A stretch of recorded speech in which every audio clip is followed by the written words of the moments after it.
Tesouros Libertadores. O pessoal está perguntando.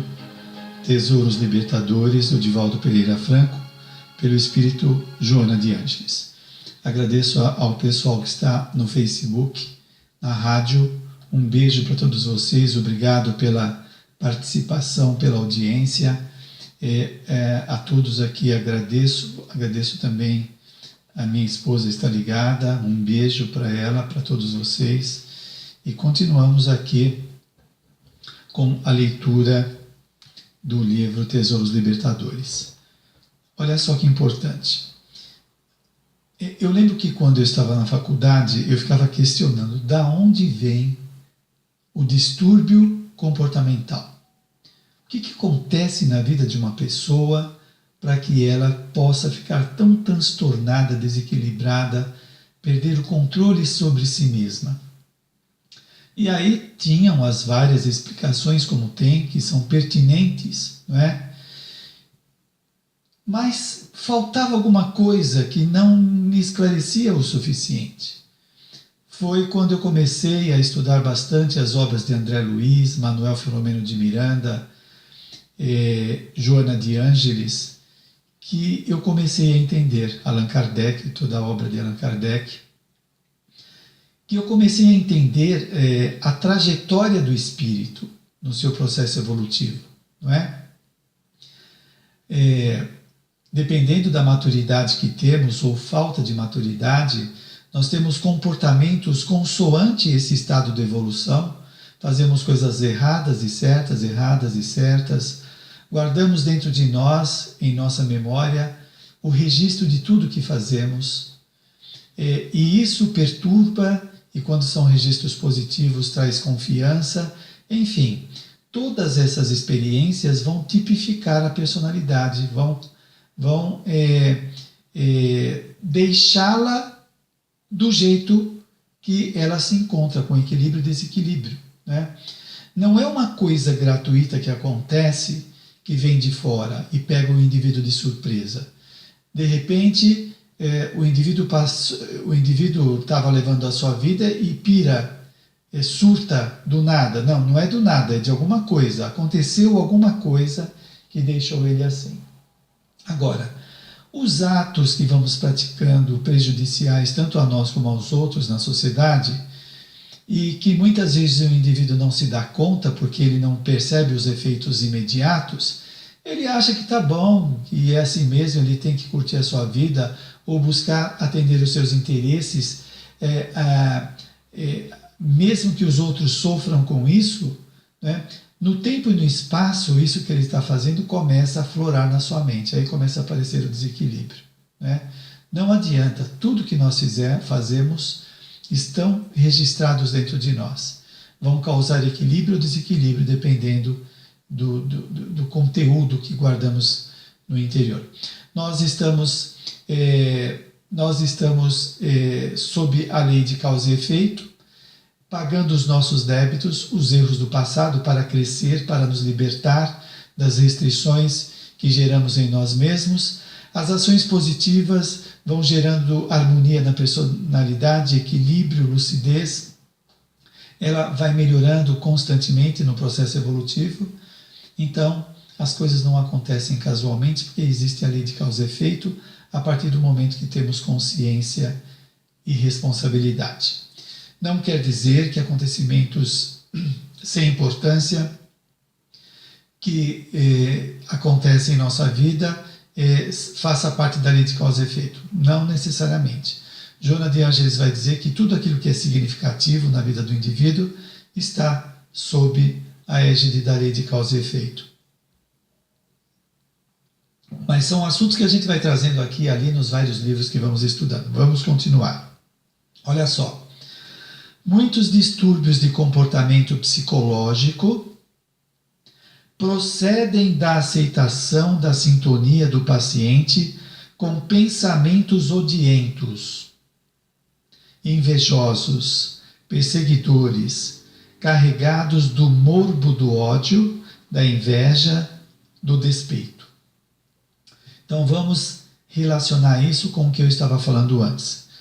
disposições que o indivíduo traz interiormente. Então aqui a benfeitora fala: Muitos distúrbios de comportamento psicológico procedem da aceitação.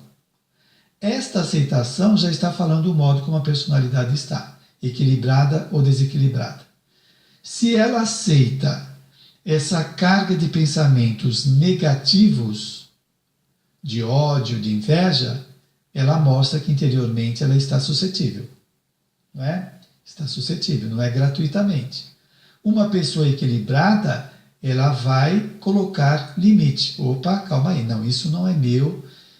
Então, por exemplo, uma pessoa chega para você e quer te destruir mentalmente ou moralmente e começa a dizer um monte de impropérios, de ofensas.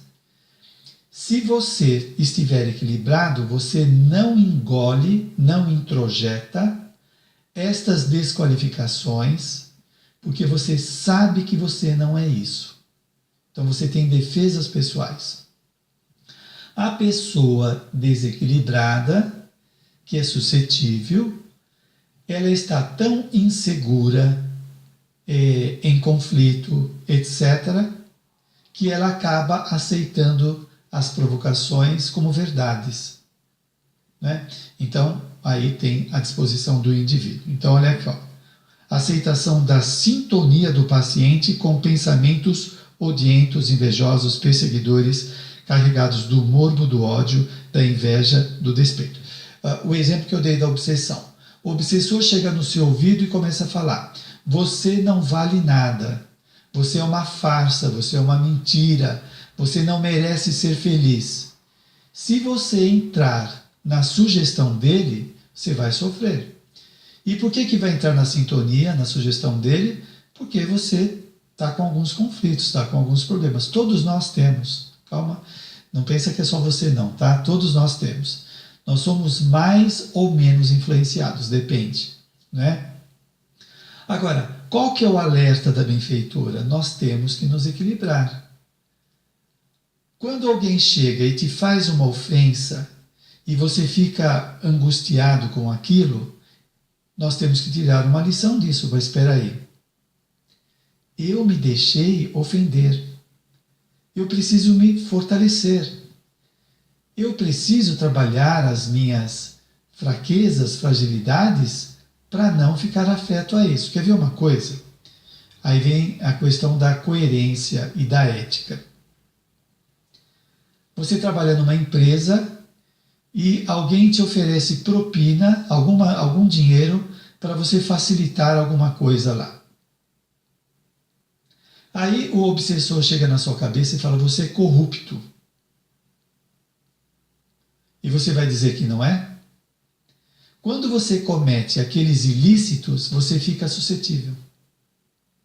Aí ele pega você no ponto nevrálgico. Quando você se conscientiza e fala: não, eu tenho que ser ético, eu tenho que ser correto. Ele chega, o obsessor, e fala: você é corrupto. Você vai dizer: não, eu não sou. Se eu fui no passado, não quero mais ser e estou melhorando. Ele já não tem poder sobre você. Então, quando o Espiritismo propõe a mudança de comportamento, não é para ser bonzinho. É para ser equilibrado, lúcido, ter autodefesa. O obsessor chega, ou os amigos encarnados, inimigos, chega e joga um monte de coisa. Você não vai se afetar porque você não é o que eles estão dizendo. Vamos adiante? Ao agasalhar essas descargas que lhes são direcionadas pelos infelizes, as pessoas terminam por sentir-lhes os efeitos danosos no seu conjunto vibratório, danificando como uma úlcera, alteração de pele, insônia e por aí afora. Se por acaso a vítima dá-se conta e reage no mesmo tom, pior se torna o dano, porque passa a alimentar-se dos tóxicos e vapores viciosos conduzidos pela corrente mental. Se você sabe que está sendo obsediado e você começa a brigar com o obsessor, é pior, você entra em sintonia mais estreita com ele. O que tem que fazer? Orar para ele, desejar o bem dele. meu Deus, eu sinto que eu estou sendo perseguido por uma pessoa, peço a sua bondade que os benfeitores possam socorrê-lo, levá-lo a um hospital espiritual, dá-me força para superar as influências dele, não desejo o mal dele, quero o bem dele. É isso, é conversar com Deus, é conversar com os benfeitores para ajudá-lo e não ficar provocando, porque aí a sintonia fica mais intensa. O melhor antídoto para esse mal é o envolver-se nas ondas sublimes da oração, precatando-se dessa interferência nefasta que percorre os espaços, direcionados ou não a determinados alvos. Né? É sair da sintonia, a oração, os pensamentos elevados, porque quando nós oramos, nós entramos numa vibração mais elevada e nós saímos daquele tormento. Jamais responder na mesma faixa de resistência, pois que se faria mais forte o intercâmbio destruidor. É a mesma coisa, um encarnado te ofende ou fica brigando com você. Se você ficar revidando, a coisa vai se intensificar, porque vai provocar no outro respostas de defesa ou de ataque. E a gente nem sabe quem é o outro, né? Então, assim, tem momentos que você tem que discutir, é natural. Olha, não concordo com essa ideia, com aquela, mas você ficar naquela contenda desnecessária por conta do orgulho não vale a pena. Deixa eu ver aqui o nosso tempo, porque ainda temos tempo. Tem uma pessoa que fez uma pergunta. Vamos lá.